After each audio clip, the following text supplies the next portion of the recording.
তার মধ্যে লকেট চ্যাটার্জি রাস্তায় অবরোধ করেছে এবং বিক্ষোভ করেছেন এবং বলেছেন যে এটা তদন্ত হওয়া উচিত, এখানে বোমা শিল্প তৈরি হয়েছে বাংলা জুড়ে এবং এনআইএ তদন্ত হওয়া উচিত, অভিযুক্তদের গ্রেফতার করা উচিত। কি বলবেন? ও সবকিছু তো ওই প্রশ্ন করছে, ওই উত্তর দিয়ে দিচ্ছে, আমি আর কি বলবো বলুন তো।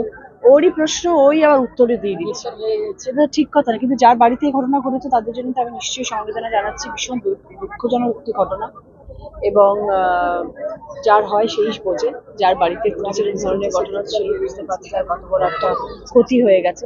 সেটার উপরে আমাদের সমবেদনা জানানো উচিত, আমরা দুঃখ প্রকাশ করা উচিত, নাকি সেটা নিয়ে এখন আবার রাজনীতি করা উচিত, নাকি সেটা নিয়ে এখন গল্প বানানো উচিত, বিভিন্ন ধরনের ইন্টারভিউ দেওয়া উচিত। এটা খারাপ জিনিস, ঠিক না। আপনি কি যাবেন এই আপনার যে নিশ্চয়ই সভাস্থল হয়েছে আমি সেখান থেকে সকাল থেকে আমি আজকে ধনিয়াখালীতে প্রচার করছিলাম, সেখান থেকে আজকে অভিষেকের সভা ছিল বলে এখানে আসতে হলো। তো আমি নিশ্চয়ই যাবো, আমার দেখা করার উচিত এবং যাবো, নিশ্চয়ই যাবো।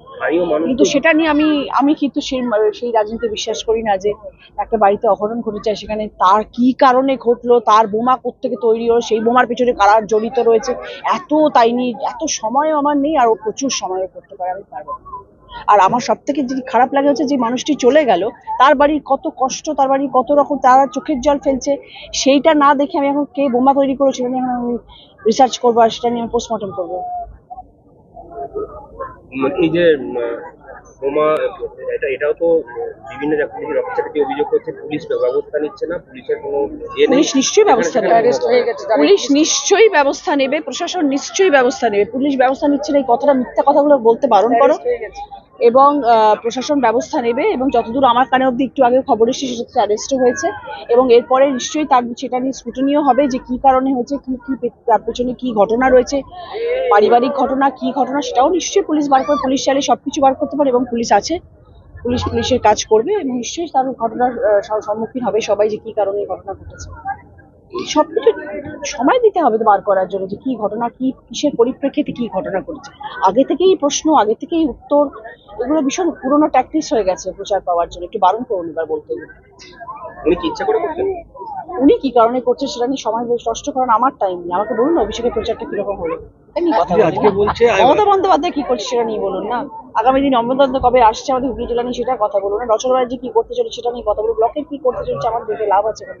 ব্লকের 5 বছরে কিছু করলো না, আজকে কি করবে নতুন করে বলুন তো, ছাড়ুন তো। দিদি বলছে সময় নষ্ট। হুগলিটা ভারতের স্তূপ হয়ে গেছে, লকেট চট্টোপাধ্যায় এসে আজকে এই দাবিটা করেছে। সন্দেশখালী থেকে অস্ত্র উদ্ধার হলো এবং এই পান্ডুয়া থেকে বোম। এই ঘটনা 5 বছরের এমপি বারোদের স্তূপ হয়ে গেছে, তো সেই করেছে নিশ্চয়ই।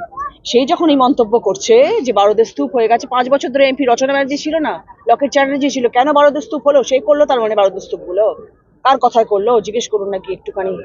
বারোদের স্তূপটা কে বানালো, কার কথায় বানানো হলো, কোথায় বানিয়েছে, ডিপোগুলো কোথায়, কিছু খুঁজে বার করুক না একটু, সবাই পুলিশ একটু পিছনে লাগুক না। কিন্তু অভিষেকের সভাস্থল তার থেকে 1.5 কিলোমিটার প্রায় দূরত্ব, সেইখানে বোমা ফাটলো লোকালয়ের মধ্যে। মানে কি মনে করছে কোথাও কি নিরাপত্তার একটা অভাব রয়েছে? সেটার জন্য আমি তোমাকে বললাম যে পুলিশ প্রশাসন এটা দেখবে যে কি কারণে এটা অ্যাকচুয়ালি ঘটলো। আমি আপনি যেটা বিচার করতে পারবো না, ঘটেছে তো খুব খারাপ জিনিস, এটা হওয়া উচিত না। ঘর বাড়ির ভেতরে এরকম একটা জিনিস ঘটাটা নিশ্চয়ই উচিত না, কিন্তু কেন ঘটলো সেটা পুলিশ বার করবে, এবং অ্যারেস্টও হয়েছে। এরপরে বার হবে যে কি কারণে ঘটলো, কারা করলো এই জিনিসটা, সেটা বার হতে একটু সময় পেতে হবে, তো পুলিশকে তো কাজ করতে সময় দিতে হবে। Thank you. আজকে পান্ডুয়াতে দিবালোকে এত বড় একটা বোমা বিস্ফোরণ হলো, তিনজন বাচ্চা, একজন মারা গেছে, স্পট ডেড, নাড়ি ভুড়ি বেরিয়ে এসছে সামনে। 2জন বাচ্চা হসপিটালে, কবজি গেছিলাম ওখানে, দুটো কবজি বাদ দিয়ে মানে বাদ চলে গেছে, একজনের পা গেছে, কলকাতা হসপিটালে রয়েছে, নার্সিংহোমে রেফার করা হয়েছে। আজকে তৃণমূলের প্রার্থী রচনা বন্দ্যোপাধ্যায় উনি বলছিলেন, ওনাকে জিজ্ঞেস করা হয়েছিল, সাংবাদিকরা জিজ্ঞেস করেছেন, উনি 1 কিলোমিটারের মধ্যে সামনে সভা করেছেন, একবারের জন্য ওনার মনে হলো না যে একবার ওনার বাড়ি যাই, খবর নিই। উনি যুবরাজের সভা করতে ব্যস্ত, আর কি বলছেন, কথায় বলছেন যে পরিবারের পাশে আছি। তো পরিবারের যদি পাশেই থাকেন, একবারের জন্য কেন সামনে গেলেন না? একবারও সেই মায়ের কান্না দেখতে কেন গেলেন না? আপনিও মা, আমিও মা, উনিও মা, এক মায়ের কোল খালি হলো। আর আজকে আপনি বলছেন কেন বোমা রাখা হলো, কারা বোমা বেঁধেছে? লকেট চট্টোপাধ্যায় প্রশ্ন করছে, লকেট চট্টোপাধ্যায় উত্তর দিচ্ছে, আপনি বলছেন তো নিশ্চয়ই আপনি বলছেন আপনার সময় নেই এগুলোর, আপনার নাকি এগুলোর সময় নেই। এগুলোর সময় রাখতে হয়, তো এগুলোর সময় রাখতে হয়।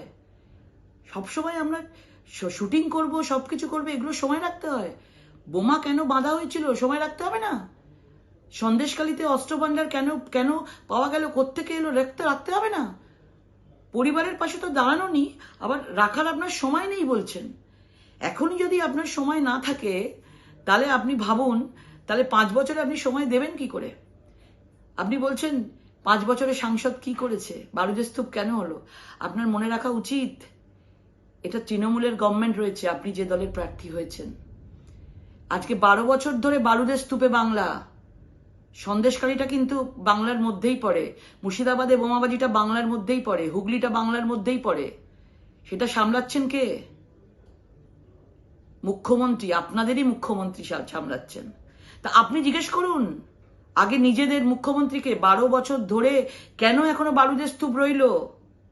আপনি তো জানতেন না। 5 বছরের সাংসদকে জিজ্ঞেস করছেন। 5 বছরের সাংসদ প্রতিবাদ করেছে বলে এখনো রয়েছে। আপনারা নাহলে বলতেন কিচ্ছু হয়নি, ভিডিও দেখান, এসব বলতেন। আর সবসময় কি বলছেন? আমাদের প্রশ্ন করুন অভিষেক বন্দ্যোপাধ্যায়ের সভা কেমন হলো, লজ্জা করছে না? আপনি বলছেন আমায় প্রশ্ন করুন রচনা বন্দ্যোপাধ্যায় কি করছে, মমতা বন্দ্যোপাধ্যায় কি করছে। মানে আপনাদেরকে নিয়ে সব জিজ্ঞেস করতে হবে। আপনাদের ওইসব মহিলা যারা রয়েছে, যাদের মায়েদের কাঁদছে, তারা যাদের বাচ্চা মারা গেছে, তাদের নিয়ে আপনাদের এত অনীহা। মানে এখনই যদি এটা হয় যে আপনারা বলছেন, আপনি যদি এখনই এই কথা বলেন যে আমাদের কথা জিজ্ঞেস করুন, অভিষেক বন্দ্যোপাধ্যায়, রচনা বন্দ্যোপাধ্যায়, মমতা বন্দ্যোপাধ্যায়ের কথা জিজ্ঞেস করুন, আরে জিজ্ঞেস করবে কি? আপনাকে তো ভাবতে হবে মানুষের কথা। সাংসদ হওয়ার আগেই, সাংসদ লড়তে প্রার্থী হয়ে আপনি এই কথা বলছেন। আপনি ভেবে দেখুন, একবারও গেলেনও না। যাওয়া উচিত ছিল, আপনাদের যারা আশেপাশে রয়েছেন তাদের নিয়ে যাওয়া উচিত ছিল না, হসপিটালে যাওয়া উচিত ছিল, চুচুড়া হসপিটালে, আপনি সেটাও যাননি। আর শুধু বড় বড় কথা বলছেন। রাজনীতিতে প্র্যাকটিক্যাল হতে হয়, মানুষের সাথে মিশতে হয়। এসব বড় বড় কথায় কাজ চলে না। এটা টিভি সিরিয়াল নয়, এটা ময়দান, মানুষের ময়দান। মানুষ সবকিছু বুঝে নেবে, মানুষ দেখছে সবকিছু। ধন্য আপনাকে, নমস্কার। আরামবাগ মতিলাল টেলিশপ ও স্যামসাং সার্ভিস সেন্টার, অনলাইন বা যে কোনো দোকানের থেকে সস্তা। আপনাদের সকলের প্রিয় মতিলাল মোবাইল, তাই আজই আসুন।